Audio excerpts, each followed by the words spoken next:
Rolling. They're guys. They do magic.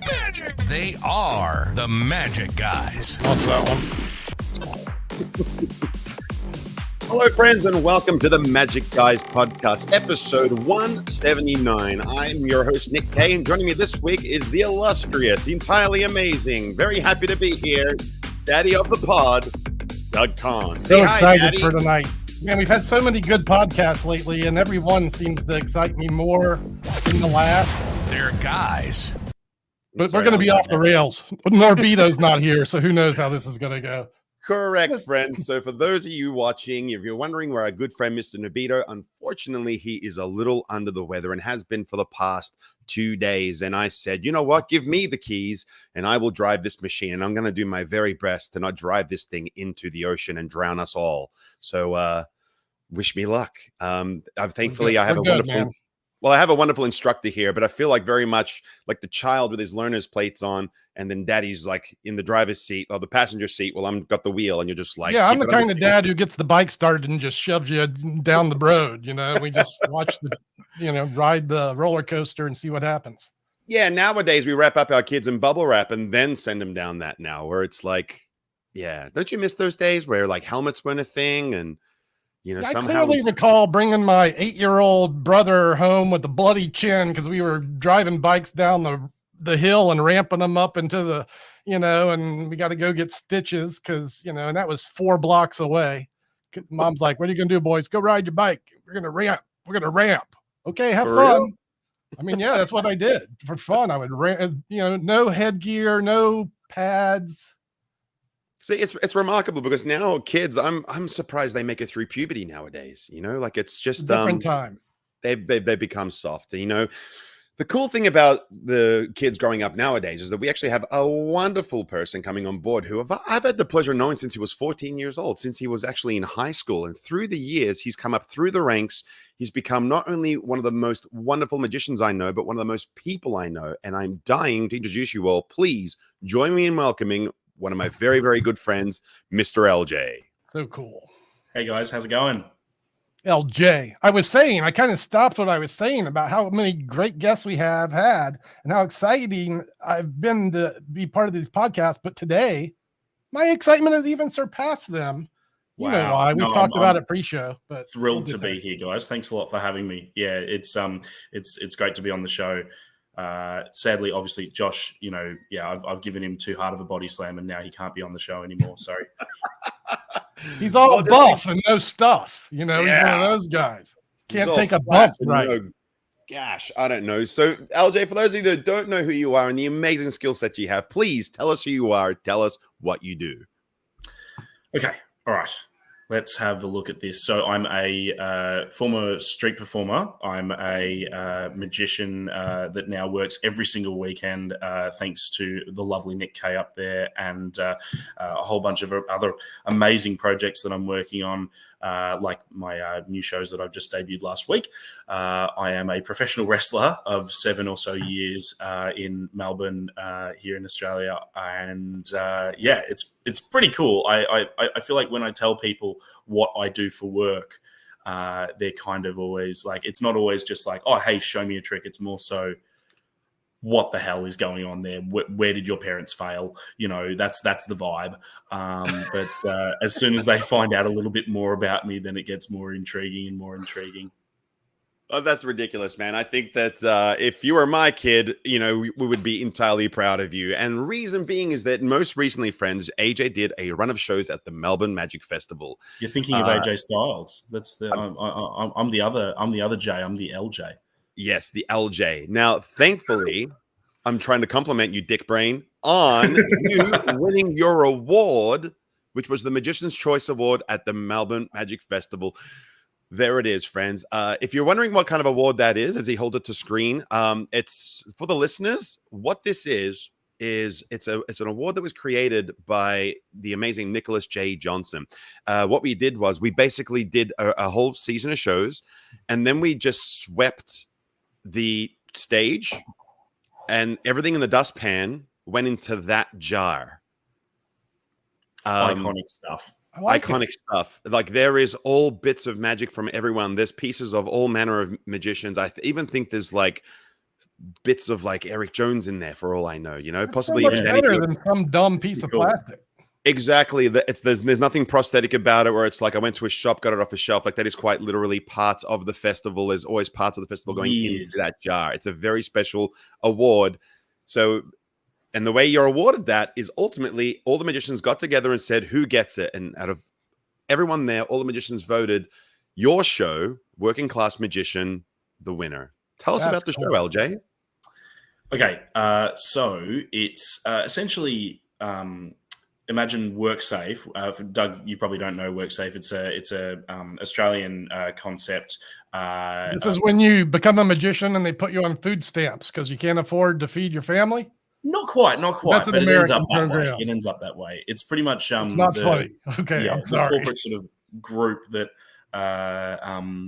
makes sure that everything is safe in all of the industries out there. And WorkSafe Victoria is the branch that I was parodying because we're here in Victoria and Melbourne. And I created a new division called Magic Safe, custom embroidered, vests and everything, and run a seminar on how to perform magic safely at the Melbourne Magic Festival. Made a fake ad and everything. And I'll be uploading that on my socials today. Well, that so sounds that people fun. can check it out. And it got, we had a whole bunch of magicians appear in it saying that they perform the magic safe way, that kind of vibe. It was very much a piss take on corporate bureaucracy. And there's this character in the show who interrupts the show constantly trying to, edit how I perform. It's really funny. And I can't wait to develop it even more. Yeah, just for reference, Doug, like the WorkSafe notion is a bit of a joke. Like they don't do a lot to, yes, they do things to keep us safe. Like the guys who are out there, the blue collar, the blue collar folk who are digging holes and everything else. But ultimately what it comes down to is someone who's never worked in the field coming to your place of work, your digging site, your building site, and them saying, I don't know what you do for a living, but my clipboard says you're doing it wrong. I was going to say, they can issue the clipboard and tell you how to do it the wrong way. That's pretty much the whole gist of it. Yeah, the chat's pointing out the word OSHA. That's what they have in America. Yes, that's the one. Yeah. Occupational health and safety. Yeah. Yeah. What was the inspiration for that? This working class notion where, it's what I really love is this. When I first joined the magic scene, I wanted to break the mold instead of us trying to prove that we're magicians and we're debonair and we have all these beautiful women. This is the first time I've seen anyone take this notion of no, we're working class just like everyone else. We put on our high vis jackets, we put on our safety goggles and our helmets and we go to work. What was the inspiration for that? That's a really good question. I think it came together over a long course of sort of strategy behind it, and a lot of different people had input in it. I think the main person who helped me come up with the idea of Magic Safe itself was probably you and I's friend Geordie Dowse. He's another fantastic magician here in Melbourne who did his first show in the Melbourne Magic Festival as well this year. While brainstorming with him, because I had the show name, but I didn't know what I wanted to do in it when we you love the height of my hair. That's great. Yeah, no, it is a stark difference from the usual from this show. But look, I'm just trying to represent. Now, hold on. You pointed out the hair comment, and then we glossed over it. For those of you not at home, LJ's hair is 4 feet tall off the top of his head. That's how I get billed. Look, when I was a kid and had hair, I went to the barber. I took a Rod Stewart album to the barber, and I said, I want my hair to look like this. And they told me to put sugar water in my hair. Is that what you're doing? How do you get your hair to stand up like that? Or is it just you? It is kind of just me. I woke up like this and I kind of brushed it a couple of times and it stuck up like this. What about you got some hairspray up in there or something? I do use hairspray when I'm going out at night, like if I just have a shower and stuff. But this is the state of things in the morning. Like it's not as nice on this side. It's nicer on that side. But natural born talent. It would give Rudy Kobe a run for his money. That's like Rudy Kobe height. It's not far off. Yeah, I think that the only person who's beating me would probably be maybe Nick Lacopo or Murray Sawchuck have the tall hair, but that's about it. I can't think of many other magicians. But it's remarkable because maybe it's like a short guy syndrome, but you're actually quite tall by nature. You're like six-ish, like about my height. Like you I'm could even be 6'2", like a big time 6'3", wrestler. Yeah. Especially considering I got chunky during COVID, that helped make a bigger impact when I land on someone. Yeah. So please, like, I mean, we definitely want to talk about the wrestling, but let's circle back to the inspiration of what the Working Class Magician was about and Geordie's influence. Yeah. So it all started with so I came up with the show name Working Class Magician, and I just thought that's a really great concept for a name for a show. Obviously, Working Class Man Jimmy Barnes was the inspiration there, and I just thought, wouldn't it be funny if I tried to pretend like this suit wearing magician was one of the people, and then it ended up being that I was one of the people. The show started taking shape after I did it in Adelaide Fringe earlier this year at the Adelaide Magic Theatre. That's where I first did the show, but it wasn't anything like what it was here in the festival, and it just developed and developed. And I wrote down pages and pages of concepts for the show and how the tricks fit into it as well. And that whole idea just stemmed from me making that logo from WorkSafe into MagicSafe. And I think I've got it on my phone in my folder here. It sounds to me like you've been a theater guy for a while. Did you do this in school as well, like theater productions and such? Absolutely, yeah. I grew up doing drama school, theatre productions, musicals, that sort of thing. And I was really fascinated in stand-up comedy from a young age that then sort of ended up feeding into the magic. And now that's curious who would have been your influences in that genre and stand-up. Well, the initial one was a very physical comedy duo from Australia named Lano and Woodley. I'm not sure if you've heard of them, but I know Nick would have.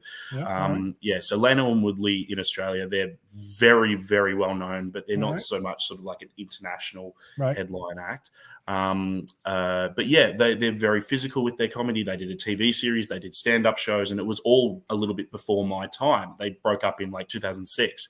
And I caught up as I grew up, and they were a huge influence on me in that sort of performing realm. Who were other ones? I guess another one was probably Nina Conti. She's one of the best ventriloquists in the world, in my opinion. Just the way she communicates on stage and her humor was really influential to me. And then once I started getting into magic, then the influences grew and grew for people like Raymond Crowe and Anthony Darcy, Tim Ellis, and the initial person who brought me sort of into the industry, Doc Andrew. He was my early days mentor. And then it all snowballed from there, and lots of people have had fingers in this pie, proverbially. Well, what's beautiful about that is that you were really influenced by the things that were indigenous to you, like the people that were around you, quite literally everything you've made mention is going to be so unapparent to the American listeners that we have here today, because you quite literally I don't know how to equate Jimmy Barnes. He would be some sort of folk singer. Hold on now, because I know Doc Andrews, a busker of renown, and he's in Australia now. He spent time in he's the been States, living here for my whole life. Yeah. So you mentioned you did street performing. Did he kind of ingratiate you to that? Absolutely, yeah. He was one of the first people who showed me the ropes. Springsteen, Springsteen of Australia is a good comparison there. But so Doc Andrew was one of the first magicians who I saw on the street. And then from there, my parents were I'm an only child, so my parents' sole focus was on, trying to sort of, get me down the right path. And there's no other real sort of entertainers in my family. So the concept of me going and doing street performing in the city by myself as a 12 or 13-year-old was just alien to them. I had to build up that confidence with not just myself, but also in their trust. And that ended up coming together over a not super long amount of time. I think the first street performer I ever saw was Mr. Marmalade. He's another fantastic Australian magician who just did a brand new show in the festival as well. And we sort of jammed a little bit, and he showed me a couple of tricks. My influences in magic have been really varied. There's no sort of one person to thank for the mess you see in front of you. That's probably a good thing. Now, so just most recently, we went to a lecture on Sunday at the School of Confidence, Magic School of Confidence, run by Anthony Damazzi, and we had a lovely dinner afterwards. And you were telling some good stories, I think, straight out of the vein about being in performing on street.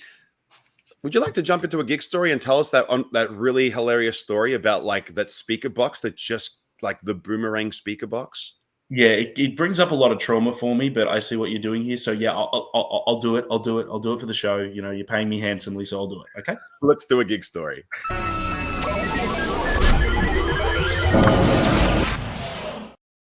So gig stories are moments of magic that we like to share either from our personal lives whilst performing or even just our day-to-day. We want to share those stories with you, our audience, for posterity. Starting with this week's story by LJ. All right. So I believe this all transpired in the early to mid 2010s. So like I said, I would say about 2013 or 2014, this would have happened. In the span of one calendar year, probably even 6 months, my big $600 Street Cube speaker, it's a Roland speaker, really great thing. I used it for years and years. For some reason, I just kept on losing it and it kept on coming back to me like a boomerang. It was incredible. So the first time that this happened, the speaker, I was taking the speaker to school and I left it on the bus that I take to school in the luggage rack. I walk off the bus. The intention was to go to the train station later on, head into the city, do some street shows after school.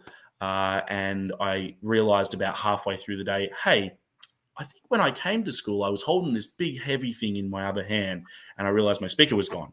So I called up about 3 different bus companies and all 3 of them said, we don't know where it is. We haven't got it. We don't know. And I was like, fantastic. So I was under the impression that, yeah, I've just lost my $600 speaker, my moneymaker. I was heartbroken.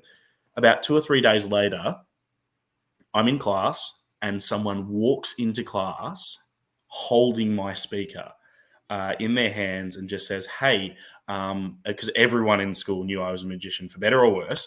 They just came up to me and said, hey, I think this is yours. Like, that's your sticker, right? And I was like, what the hell is going on? Yes, that's my speaker. And they said to me, yeah, I was catching the bus earlier today and it was in the luggage rack. And I looked at it and I thought, I think that's LJ's. I think that's Liam's. What? So it turns out that the speaker was traveling on the same bus for about 3 days and no one touched it. No one made a report. Wow. Did anything with it. And some fluke, someone found it who knew that it was mine. That's crazy. And that's not a dedicated. That's not a dedicated school bus, right? That's like the no. That's a publicly accessible bus that goes around. I would say easily like 30 k's, back and forth a day. So it was just absolutely unbelievable. And the funniest part was the person who gave me back the speaker, like they didn't even really know me very well. So imagine this, kid walking through school every day, having this speaker in their hand. You wouldn't make it 1 block in New Orleans. Yeah, 100%. Yeah, There'd be someone out doing a show with it by the end of the afternoon. Well, on that topic, there's a second part to this story. So the second time I lost the speaker was not my fault. The second time I lost the speaker, the magician who I mentioned earlier, one of my best mates, Geordie Doust, he lost the speaker. So I entrusted the speaker with him while we were both out street performing together. No. And his phone died and he needed to call his partner. So he went to a phone booth, left the speaker underneath the phone booth, made the call, and left. And I was in the shop at the time just grabbing something. I come back, no Jordan, no speaker, no message, no phone call. I try and call him and his partner for the next half an hour, and I get nothing. I go down to the police station. I say, hey, this is the situation. What should I do? And they said to me, well, there's nothing really you can do until you get in contact with him. Little did I know, the entire time while I was doing all that, trying to make calls and stuff, that speaker was sitting on Swanston Street underneath that phone booth. I finally get in touch with him, and he says to me, "Oh yeah, I'm so sorry, man. Holy shit, I left it underneath the phone booth on Swanston Street, right next to the pitch." And I'm like, "Okay, bolt back to the pitch, check underneath the phone booth. It's not there." I'm like, "Man, look, it's not there." And he's like, "Oh my God, I'm so sorry. I'll buy you a new one when I get the funds together." And I'm like, like once again, heartbroken. Yeah, that's the worst, because that is your money maker on the street, and that's not an easy replacement. No. Especially like $600. Like that's a lot of money for young Liam. But the craziest part about this, I went back in the next day because I'm like, look, I need to make some more money because I've cut my day short. My speaker's gone. I need to get my mind off this. Come into the city, and I'm performing right next to the same spot that I was the previous day. A friend comes up to me who I haven't seen for a little while, starts talking to me, and then I see out of the corner of my eye a couple of, junkies, shall we say, walking down the street carrying a big Roland Street QBX. And I'm just like, okay, that's not a little Bluetooth speaker. That's a, that looks like mine. And I kind of stopped the conversation with my friend, and I go up to him and I'm like, hey, man, how's it going? And I start looking at the speaker, kind of doing a little bit of a pickpockety style thing where I'm like, oh yeah, cool. Look at this. And I start talking to him about the speaker, and I start asking him questions. Hey, where'd you get the speaker from? And he starts making up some answers. And I said, oh, I'm not sure if you know this, but that sticker there, I put it there about a year ago, and this is my speaker, and I've got photos to prove it. And he goes, oh, okay, yeah, sure, mate, good on you. And he keeps on walking along. I make a phone call to the police, who are just down the road, and he keeps walking the direction towards the police. And as the situation continues to develop, I keep on going, look, mate, it's my speaker. They're going to give it back to me. This is not going to end well. You can just hand it to me now, and we're all good. We get down towards the police station. They meet us out the front, 2 cops, and they stop him. And within about 1 minute of me showing them photos, they hand the speaker back to me, and they're just like, yep, it's your speaker. No worries. They then take him in to the station because he had a whole bunch of drugs in his bag as well. This idiot. Yeah. And I got a little lick in at the end of just going like, should have just bloody handed me the speaker, mate. Yep. Yeah. But so that happened within the span of about like 6 months, easily about 6 months. And then, 2 or 3 years later, I sold the speaker for about $100 less than what I bought it for, because I took good care of it other than losing it twice. So, then I upgraded, and I haven't lost that one yet. So what'd you upgrade to? The Bose? Yeah, Bose S1 Pro. Yeah. But the lessons have stuck, shall we say. Yeah, don't lend it to Jordan, and don't leave it on a bus.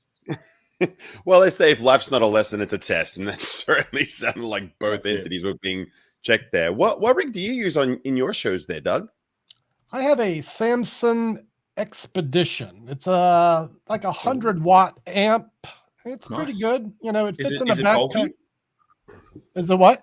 Is it bulky? Is it big? So that's why I bought this one. It's a little smaller, fits in a backpack nicely along with the headset. I use a Samson Airline 99 with it, and it's all in one backpack for me. And I don't do big circle shows. I don't need necessarily to blow it out with the Bose. Yeah, fair enough.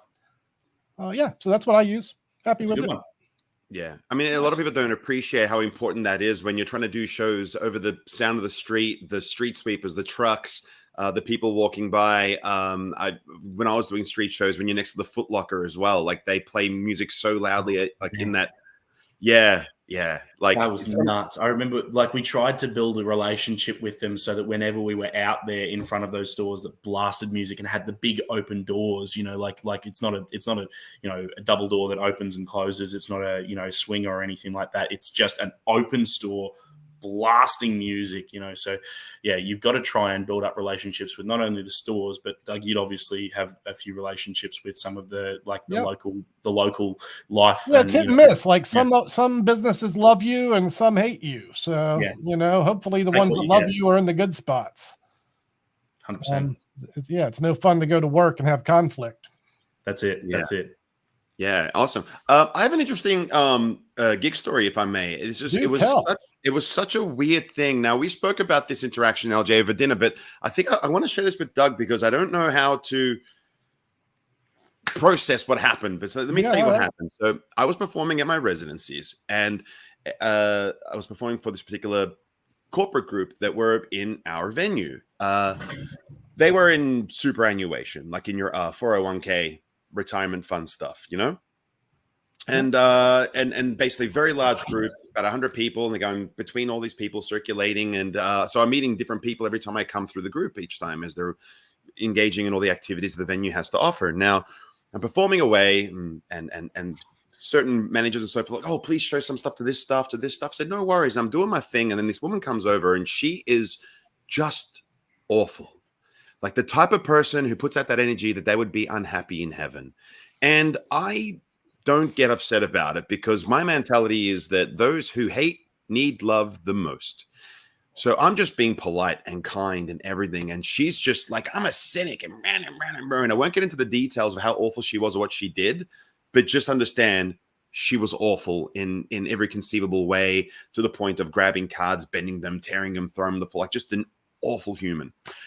And I was just like, this is cool. Like, I'm not going to let it affect me. I've had the best week. I've had the best day and whatever. And, you know, she's sort of attacking me at one point, being like, I'm a cynic and you're full of shit, and et cetera. And I was just like, oh, look, I think that you should sort of take an adjustment here and just understand that, you know, how I do things is not important. It's why I do it. I do it purely just to make people smile. And everyone here is having a great time. And that's my job. And, you know, I'm just a guy with a skill set who uses it to make people happy. Just like I'm sure you have an amazing skill set, right? And she was like, well, yeah. And I was like, great, what do you do? And she's like, I'm in charge of media relations. I'm the media relations manager. And I laugh. And she's like, that's very condescending. And I'm like, no, I'm sorry, I didn't mean for it to be. I just think it's funny. She's like, what's so funny? And I go, just that you're in charge of relations.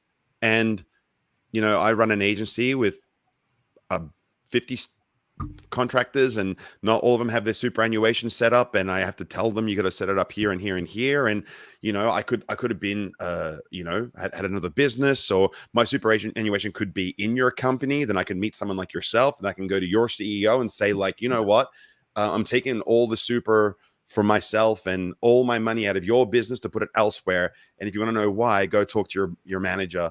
I just think it's funny that, like, you don't see every single person as a potential customer, and just treat them respectfully. I just think that's funny. And certainly if you're in a work environment, right? If you're at a company function.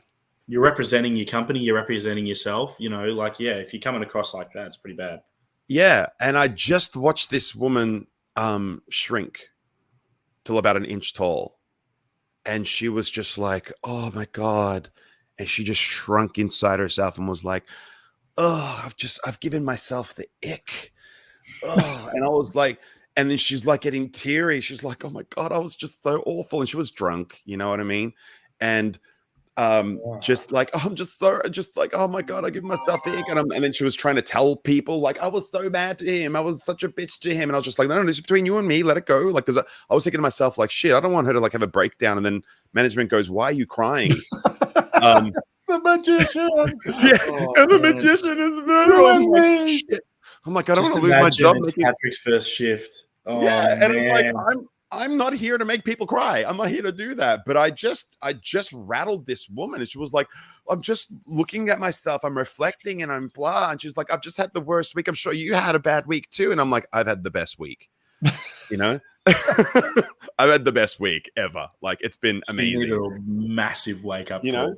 And she's like, why are you so positive? I'm like, every day above ground's a good one. Oh, cut her deeper. And she was like, how do you handle me being a bitch to you? And I'm like, I live in a world where people bleed all over me and I never cut them. And she, oh, cut her again. Like, one thing after another. And I'm just sharing my little life ethoses, you know, at the end of it. She was like, how are you so positive? What's your secret? I'm like, read the Bible. It was just hammering this chick. And she was like, I'm so sorry. Can I buy a drink? Can I make it up to you? And I'm like, no, but you can leave a 5-star review. Thank you very much. And I moved on with my life. But I just thought it was so weird that she took it like quite literally. It was a happy ending? Do It you was feel totally like a she happy was a ending. happy person at the end of the? Like Seems I like was she needed that. it seemed to me, and I did it, and hand to God, I did not do it with any beguile or attacking or any hostility. I did nothing but treat her with love, and it changed her.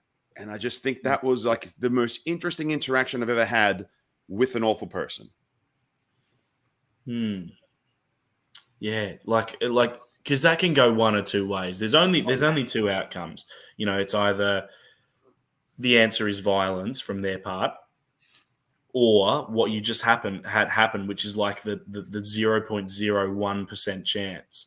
And I don't know, like, yeah, maybe it's the fact that like she doesn't know you. You've just had this interaction with her, so she's getting a completely, sort of well, what's the word? Unbiased opinion of her, and then relating it back to her work at a work function. Like, yeah, they just maybe you just really chose the right words and it got through. I hope so.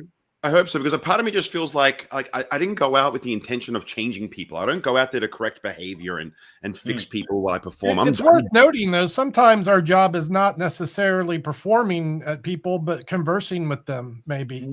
They want to know about you, you learn about them, and you just have a conversation sometimes. And I guess sometimes you become a therapist. Yeah, no, it's valuable like that. You can put that on your rate card, Nick. What's the therapy? Or if I get drunk, crazy women, do I just let them go?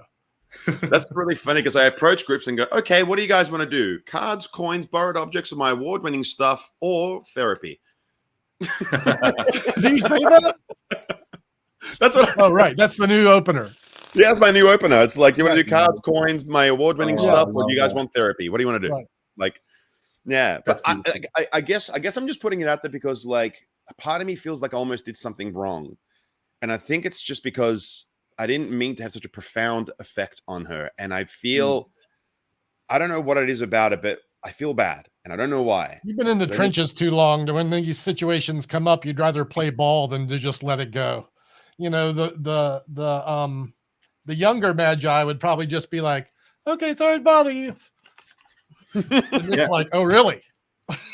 I can't say that I would have done that any differently than what Doug just said. I mean, I don't want conflict. No. And look, to be fair, there is some situations. Nick and I have spoken about this at length.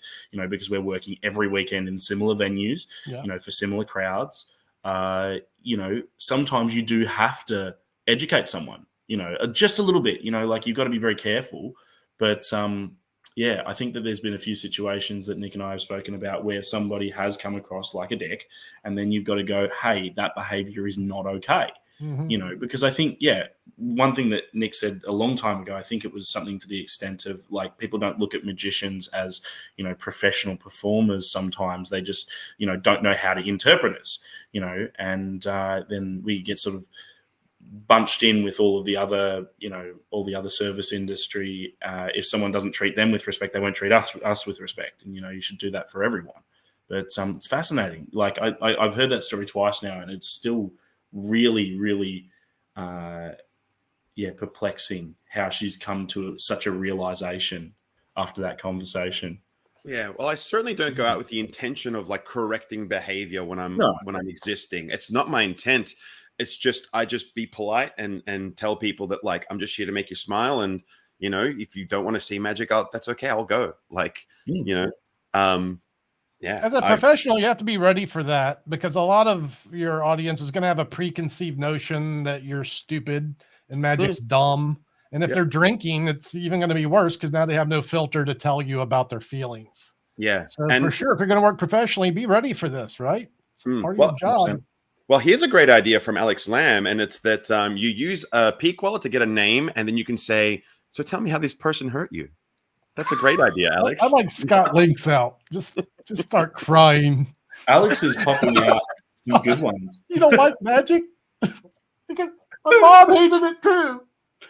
My dad wouldn't pick a card. Yeah. Well, Gutbuster Mike also made a point saying that most people double down instead of self-reflect. So the fact that she, self-reflected, I think that it is a reflection that she is a good person. but by nature, like, and it probably puts a product of her environment that she became a person that she wasn't proud of. So, I don't know. I would love to think. I'm humble enough to not have this ego that like I changed her that day. Like I would love to think that it had something good, like that she is better off for it, or that she is happier for it, or that she was It like, is also, or No, go just, even just like I love magic because I met this magician and we had this interaction, and now I'm a big fan. Because I can't tell you many people who have said like, oh, I used to hate magic, but then I've just met you and this was so great. I think I'm going to change my mind about magic. You know what I mean? Like you got to represent. Yeah, definitely. I was just going to say, it can also be a product of where you work and who you're around. Like while I was while COVID was in the lockdown stages here in Melbourne, I started doing other work because obviously I couldn't do magic, and I really didn't like performing online. I just didn't connect with it. But I started unloading containers. Mostly sanitary products, that sort of thing, from containers, big piles, and then wrapping around in glad wrap, which was kind of poetic for what I used to do in the street. But it was interesting because all the guys who I was working with had been doing the same sort of jobs their whole working life. I'd just come in. I'm from a completely different world, and the money was good, but the vibes were terrible. Like it like I came home every day that I was working, and I just felt crap because all these guys who I was working with were just feeling crap all the time, So I ended up leaving that job, and I felt so good after I left it, So maybe it's potentially what's around her: constant stress, constant pressures from work. That could be a factor, And she's come out and she's still got to be on the money, because she's at a work function. So then her guard is still up, and that's that might be a factor. I don't know. I mean, That's a very good. And that's a very good point. Like you're going to meet strangers and they might take their day out on you, but you need to know that it's got nothing to do with you. It's just like whatever they're going through. And I think that's, like I said, there's a lesson and a test. And I think that maybe we both learned something that day in that nightclub. And I hope she's better for it, because I just want to make folks smile. So I hope she's better for it. But magic story done. That went a lot better than what I expected to. Thank you guys for your input. And thank you for you guys in the comments for sharing your thoughts as well. Like, I think you're right. The Gutbuster Mike, I think she was a good egg. And I just sort of had to remind her of that she's kind of lost her way. But that aside, we've spoken a lot about magic. But what we haven't spoken about is wrestling. Yeah, that we put this off long enough. My plan was to just focus on this topic. Really, taken over. This has my full attention. Strap in, put your belt on, climb the turnbuckle. Let's jump in. You wrestle as this character. Yeah, the escape artist, Matty Wild. That's me. I gave Nick some merch. What? Now, wait a minute. Your wrestling character is related to variety arts? Yeah, absolutely. Yeah. So I'm a magic wrestler, and I use that to my advantage in matches. To give you an idea, like the wrestling doesn't come into the magic very often. Occasionally, little bits and pieces, mostly from the physical side of things. Like in my most recent show, there's a point in the show where I take a big fall right near the end of the show because I made an unsafe working environment for myself while complaining about the work. There we go. Oh, man, I want that. Isn't it great? Can I buy that shirt? Yeah. We're looking at escape artist merch. Yeah. No, I was absolutely thrilled with the person who. If that was a magic shirt, I wouldn't buy it. But knowing it's a pro wrestling shirt, I want that so bad. Where do I get it, man? Where do I get that? Well, I have stock here at my house, and I can send it to America. Find you in the DM, send you $400 for shipping. Tell you what, you know what? I'll bring one up to. You coming to Magic Live, Doug? Jeez, are you going to Magic Live? I'm not going to be there. Look how excited I am. It's gross. Okay. All right. Tell us more about this situation. So, so to give you an idea as to the stuff that I do in matches that relates to the magic, I've used flash paper many times to blind opponents. I've used appearing canes frequently to pop out of nowhere and clobber someone in the middle of a match while the ref's not looking, or clobber someone who's an outsider, outsider and interfering.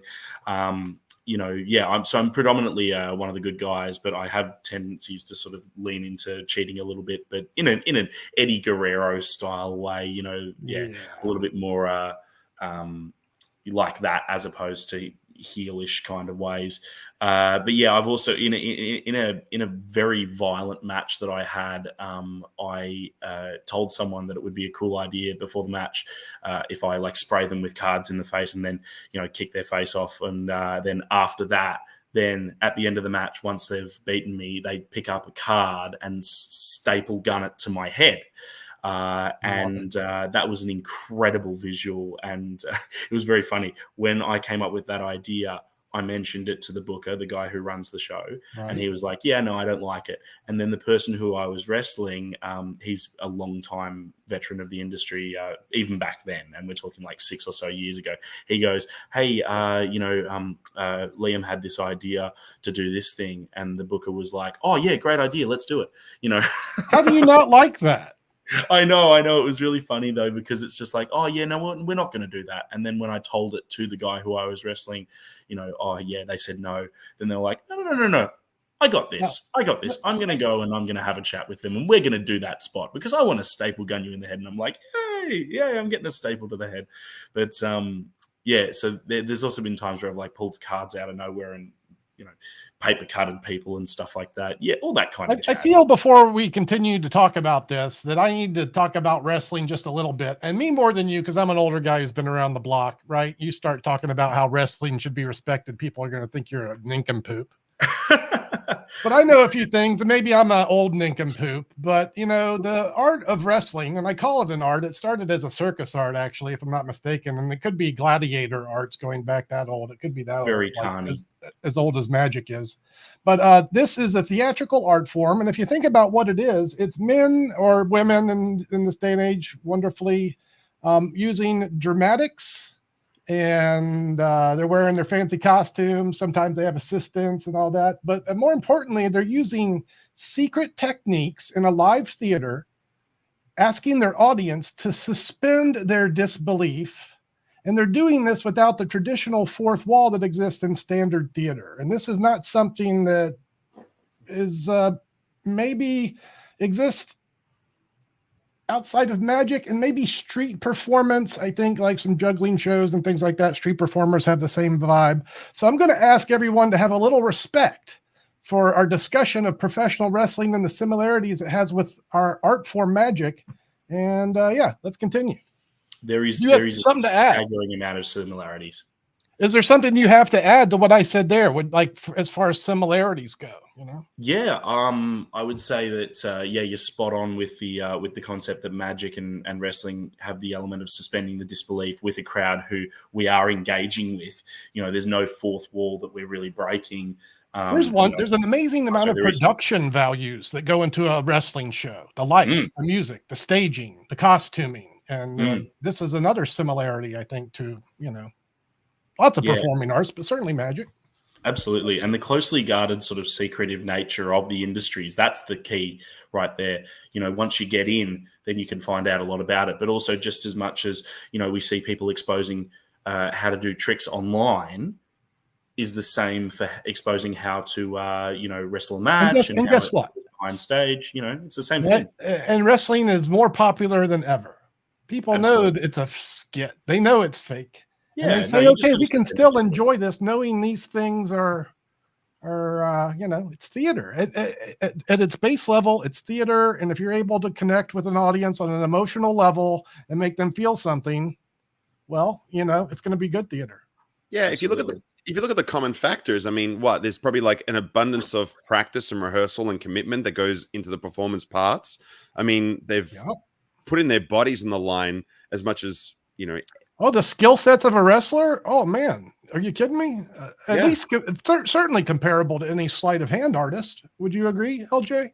Yeah, definitely. We practice at a similar amount. It's just a lot more physical, But even then, to be honest with you, then there's physical acts that have magic in it. One act that I just watched recently, we had Hector Mancha in Melbourne, and his FISM act from 2015 is extremely physical, So we have a lot of similarities between both industries. And I think it's, once people do any more digging than initially just going, oh, wrestling and magic, I don't know. Once they do any digging, they'll be like, hang on, Max Maven was a huge fan. Yeah, I talked his ear off about it when he was in town as well a few years back. Yeah, Max was he was a great guy. He was really lovely, and he loved wrestling, right? Oh yeah. Yeah, because he knew. Getting started. We have a question here from Farron, and it says, "Do you practice with the person you are going to wrestle?" Yeah. So I'm definitely sort of open to talking about it, because even though, look, it's a closely guarded industry, I feel like that suspension of disbelief is what keeps it alive, So I'm happy to talk about it. I don't think it's something that, you couldn't find with a quick Google search. So you might as well hear it from me. When we, are sort of planning out a match and we're practicing with each other, before the show, there's a few different stages of that. Sometimes we go out with a completely rehearsed, match. And that's why, you can get some matches out there that are really dynamic, using lots of flips and incredible, perfectly timed sequences that are really, really hard to do. And then you can sometimes get matches that are a lot more story-based, and, you can plan them out just as much or just as little.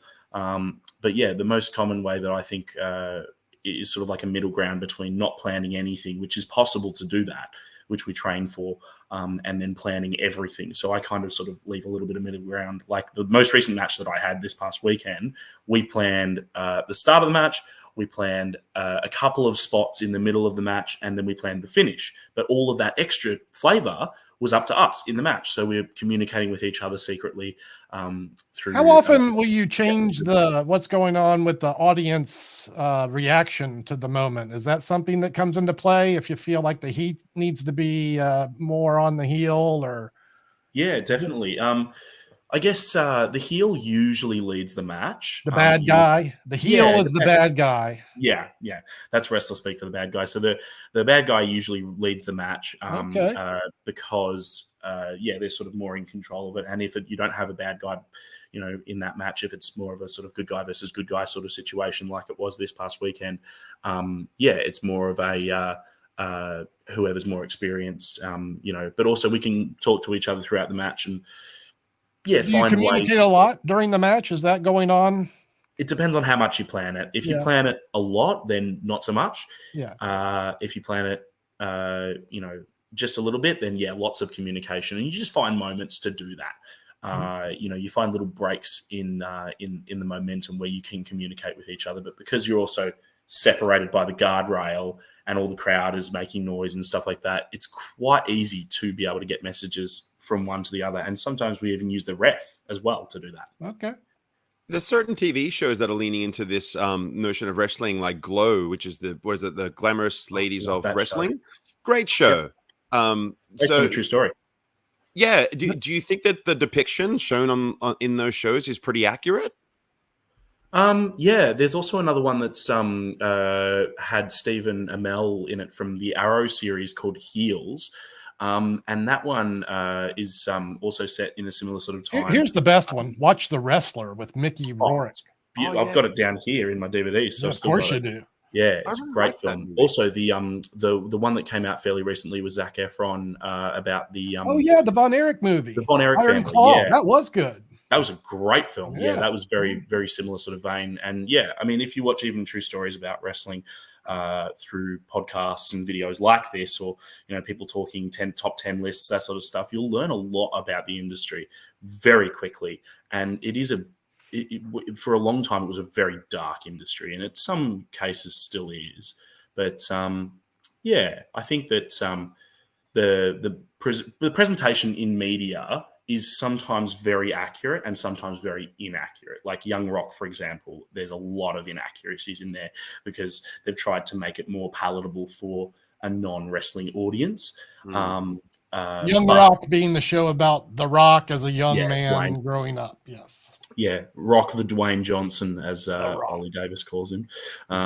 So he's a fascinating one because he kind of likes to sort of try and appear more into that Hollywood style. But just recently, he's come back into the wrestling family to try and rehab his image because of his failures in Hollywood recently over the last few films he's made.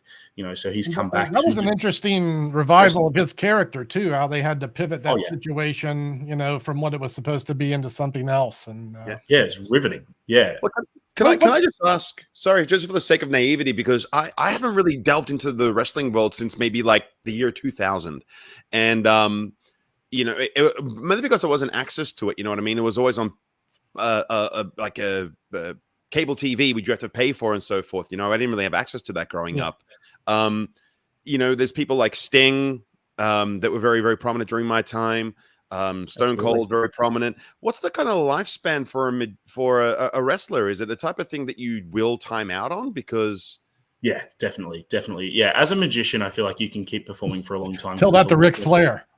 Well, that's what I was getting at. So is Ric Flair still in? He just had his last match at like age 72.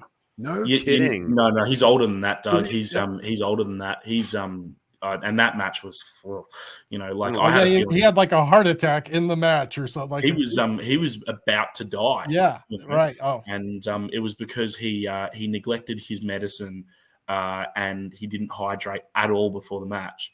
And he almost died. Yeah, ridiculous. Ric Flair is the GOAT, but not a role model for sure. No, God no. To his credit, 75 years of age. Hey, he's still going. This man doesn't have a pause button. He's still active, sort of, but not wrestling active. I think he's done now because he's marketing. I think Viagra and weed now is his job. I just found out that Sting, I just mentioned a moment ago, is 65 years of age. I happily watched his last match at AEW. I bought that pay-per-view, and I was not sad about it, especially because the best in the world was on there. Tell me who that is. Was Punk on that show? No, was he? What about Will Ospreay, though? Yeah, Will Ospreay. Yeah, he was on that show. I was going to say that's not his moniker, but I guess it's sort of. Oh, yeah, Punk is the best in the world, but I'm talking about the legit best in-ring performer of the modern era. Yeah, I would say that Will Ospreay definitely has a contendership for that. He's on another level, man. Oh, my goodness. You know how I was mentioning earlier that athleticism that you can have in matches where your choreography is it's like a dancer. It's unbelievable, and it is that. Yeah, it's remarkable. What is going on? All these guys are like hitting 60. I'm just doing a quick Google search. Stone Cold, Undertaker, all these cats are 59, turning 60. The smart guys pivot their style. What are you talking about? The more important thing is to be an entertaining performer. And as long as you're good on the mic and can generate the audience reaction, you can work a slow style in the ring, do some punches and headlocks, and not have to take a hard, wet road, right? Yeah, no, there's definitely ways to prolong the career. But look, here's another example that we can all relate with. Teller, for example, his body is shot these days, and he's had a million different surgeries because he's a very physical performer as he does his shows. And he's had to tone it down a lot. And obviously, it's the same thing in wrestling. If you work your body out too much, the injuries will rack up. It's a very physical industry. So sometimes you're out early, sometimes you're out late, sometimes you stay too long. It's a varied life expectancy for a career in wrestling. I have another silly question. Go for it. Is it like there's like a Mexican scene of wrestlers and the Lucha Libre? There is like a huge level of physicality that I've seen comparative to that. Is there a reason for that? Like when you see them jump, it's almost acrobatic. It is almost like circus acrobatic when you watch them. Like Rey Mysterio, I believe, like he was so physical, and he's still going. Aerial moves like you would not believe. Like, what's the influence of the Mexican notion versus anything else? Is there a reason for that you're aware of? Yeah. So I guess it's just look. I mean, it's the same thing in Magic. I'll just I'll compare it to it every time if I can, and usually I can. In Magic, there's a whole bunch of different styles of Magic, just like in wrestling. There's a whole bunch of different styles in wrestling. There's Lucha Libre. There's more of American style sort of storytelling. There's deathmatch wrestling with weapons and blood and violence and glass and thumbtacks. That sort of stuff is pretty crazy, and I've done a little bit of it, and I'm probably not going to again. Some of those matches are just insane. Yeah, they're nuts. Yeah, no, I did one. What is it? GCW, GWZ? What's the California Federation? GCW. There's CZW. ECW was the one back in the 90s and 2000s. Oh, I was there for that run, the whole thing. Oh, I really? watched every one of those shows, I think. Yeah, that stuff was crazy. That was Paul Heyman's Federation. There was a Mick Foley, Mankind, who was a very unique character, and he's crazy. I met him. He's a nutcase. He's awesome. Yeah, he gained a huge level of popularity. I remember during that time, he had the mask on. It was basically like a very Slipknot era, if you know what I mean. And I've listened to a couple of interviews during that time because you send me wrestling stuff, and I send you wrestling stuff on socials. We have a bit of a giggle. Nice. You could put me in that loop, Oh yeah, absolutely. Will do. But what I found interesting was that you mentioned there's a level of communication that happens secretly during a match, and I find that really fascinating. And there's certain performers that when you do the moves or whatever you communicate, some wrestlers are worse than others or rough than others, and apparently everyone who performed alongside Mankind, they struggled, and you would almost guarantee that he would be sloppy and do something that would genuinely hurt you, like was the consensus. Have you been in any situation where people haven't given you that courtesy, where you've been hurt by them because of their sloppiness? Yeah, there has been a couple of times, and look, honestly, sometimes it's just freak accidents. I can honestly say for Mick Foley's style, Mankind style, Cactus Jack, whichever character he was portraying throughout his career, like he had a very hard hitting, rugged style of wrestling because that was his character. That's what he wanted to portray because that was what made him stand out. But in terms of my in-ring stuff, I like to consider myself a pretty safe worker. I don't, put anyone in risky situations. Like I'm pretty well trained. I've been through a lot of different schools, and I've, learned a lot of different things, and I keep that up. But yeah, there has been a couple of times where I've been in situations where other people have had accidents happen, and then that has hurt me. Like I got a concussion and I got knocked out in the ring off a bad power bomb. So the guy who was giving it to me.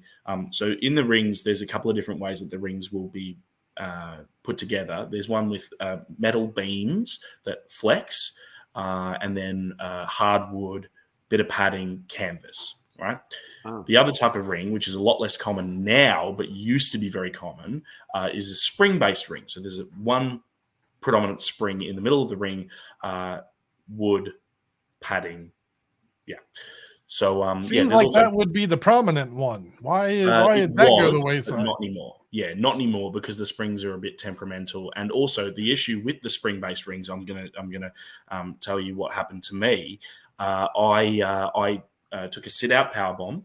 You can look it up online. It's like the Dave Bautista, famous Hollywood actor, obviously used to be a wrestler. His finish was the Bautista bomb, where he would get someone's head in between his legs. He would flip them up so that they were sitting, with their crotch right next to their face, and then he would slam them down and sit out with it at the same time. Now, if you both land together, it's a safe, good, easy bump. You just got to tuck your chin and smack the mat. The one that I got given was in a spring-based ring, and the guy who did it to me, he was meant to sort of push me down a little bit, and then I take the bump at the same time as he takes the bump on his ass. He did not push me. So he landed with me on his shoulders pretty much in the process of coming down. Spring goes down from his landing and then comes up into the back of my head. Knocked out, concussed, bad. I wake up in the back and carried out. I've got the footage. It's hard to watch, but Yeah, so that was the situation that happened, and I later found out that he hadn't really done the move before. So that's a situation where, like, look, that's something you want to practice at training and make sure you're safe to do it. So that's the parody of magic. That's the parody. Like these are the common grounds that wrestling has to magic. I can totally appreciate like why now so many magicians are into it. There's a lot less risk of injury in magic, but to be fair, I mean, yeah, there is still a lot of risk, not just of exposing a trick or, having a bad performance, but yeah, you can injure yourself doing something stupid. Like if you're doing a razor blade swallowing act or a needle swallowing act, you could bloody kill yourself, So yeah, same thing in the wrestling. You just got to practice. And then once you practice enough, some people get the hang of it. Some people don't, just like in magic, I've got all of this inside of my head. It's just got to come out. Well, I generally find this inspiring to the point where like I would gladly start watching wrestling again, like or even in a social capacity where we all get together and get pizzas and do the type of thing. But as this episode slowly draws to a close, I want to ask you, LJ, what would be the Magic Guys titles? Right. So let's say Doug's a wrestler. Ooh. All right. What's Doug's name and what's his finishing move? Okay, that's an interesting one. I was not expecting that question, and I absolutely love it. That is just about the best question I've ever been asked. Okay. Oh, shit. Okay, while you're thinking of that, here's where I'm going. If I was to make magicians wrestlers, for example, Juan Tamariz would come out, and his finishing move would be like the symphony, and he would come out, and he would play like the violin, and then he would just bop your one, and then like you'd be out, like it would be all over. Yeah. Like the Danny D. Ortiz would be like, I don't know, like it would be something, and then he does some sort of like pile driver move. You know what I mean? Yeah. He'd have to do something big and like big and impactful, like a big power move. Trig Watson will just like go over to a monitor and rip the TV off, then go back into the ring and just like dump the TV on you. You know what I mean? Yeah. I think Josh. Yeah, what would it be? Maybe because you can use bits of your own name, like Douglas Condini or something like that, or even just a single name like Condini, something like that. Like the con artist. I could take. I'm thinking this is a good one. The finishing move, the Goshman pinch. That'd be so good. That's a good one. Yeah, as in Doug just grabs you by the neck or something, and you just with the pinky. Go to sleep. Between the pinky. Oh, he's got him in the Goshman pinch, and he just goes down and falls asleep. That's great. It sounds like Goshman was a wrestler from the 1920s. You know who was a wrestler is Eddie Fector. I don't know if you know this name. Eddie Fector was a renowned bar magician from New York. He started the Fector's flicking finger frolic at popular convention. Here's a good one. Mine's going to be the card stab. And what I'm going to do is I'm going to grab a dude, I'm going to throw a deck in the air, and then I'm going to like body slam him into the card somehow, or some sort of like pick up and smash. Cards go everywhere. Love it. Count, and then you open his mouth, and like is like a card in his mouth. Like the ace of spades is the death card. That's going to be my move. It's going to be cool. If you're doing like Cosentino, you can do the sawn in half, which is like a backbreaker onto your knee kind of vibe. Yeah, and he's already got a bloody wrestling name. Yeah. What do you know about Fantasio from WWE? Oh, yeah, okay. I had one person say I should do that, and I was just like, no, I think I'm good. I think I'm going to do cool magic, not that was a travesty. Out people's bums. So what I see Doug Con, the con, like as in like con man, and so you come. Yeah, I would be a heel for sure. I would be using sneaky tactics. You're a con man, and like you'd be bribing the referee to like look while you're doing stuff, and then you would kick some ass. Yep. And then what you would do is like you would do like the pea and shell game, but you would just go like bang, and then like the shells would be on the person's eyes, and they're blind and they can't see what's up. You just throw a bunch of peas on the floor, and then they slip and then fall on the peas. Like I think that would be hilarious. That would be very funny. Yeah. I would like my title as a magician to be smooth operator and come out in the suit. You know what I mean? Yeah, the smooth operator. Oh yeah, that's got legs. I like that. That would be fun. And then Josh, what would Josh be?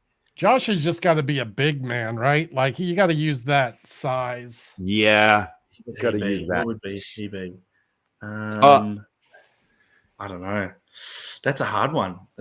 If he was here, then I'd give him a wrestling name, but he's not here, so I see Josh with like the title, just like Hot Josh, and that's it. And then he's got the sunglasses and the sunglasses, the hat. He comes the out. smallest Speedo available. Yeah. You know, how small can we get this thing? Yeah. And we'll need that to make his package look bigger because it's not really the opponent. Yep, comes out with a can of V naturally, takes a sip, spits it into the air, runs, you know. Of course, he backflips into the ring. Yeah, 100% backflips onto the opponent. Yeah, I say that for sure. But, geez, that hour has gone by super quick. And I say that we wrap this up with something fun. I have this idea for a rapid fire question. Are you ready for this, LJ, as we wrap up? Go for it. Okay, first question. If you were locked in or stuck in an elevator with any magician, living or dead, who would you like to be stuck in there with? Ray Crow. Nice. If you could Can be we stuck get him on the show, please? Yeah, I'll work on it. Do it. Done. What about if you were stuck in the elevator with a wrestler? Either Taker or maybe Kenny Omega. Nice. Who is the coolest person in your contact list? Oh, Jesus.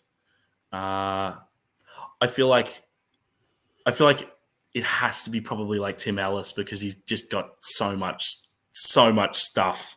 Like you had him on the show, you know, and we know him well. So yeah, it's got to be Tim. Like he's got so much amazing knowledge.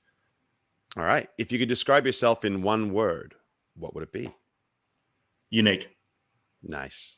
And final question, did you have a good time? Oh, absolutely. Is that even a question? Like I was grinning from ear to ear and laughing my ass off the whole show. I had a fantastic time. Well, we had the best time, and unfortunately, we're out of time. We'll probably end up talking wrestling a little while after this, and we should probably make a night of it as well to get together and watch a match every now and again. But 100%. LJ, thank you so much for being on the show, and thank you to everyone in the chat who has been here. Randall, Alex, Kevin, all you guys, thank you all for being here. I say it's about time we take it to the final word, and we'll leave it with you, LJ.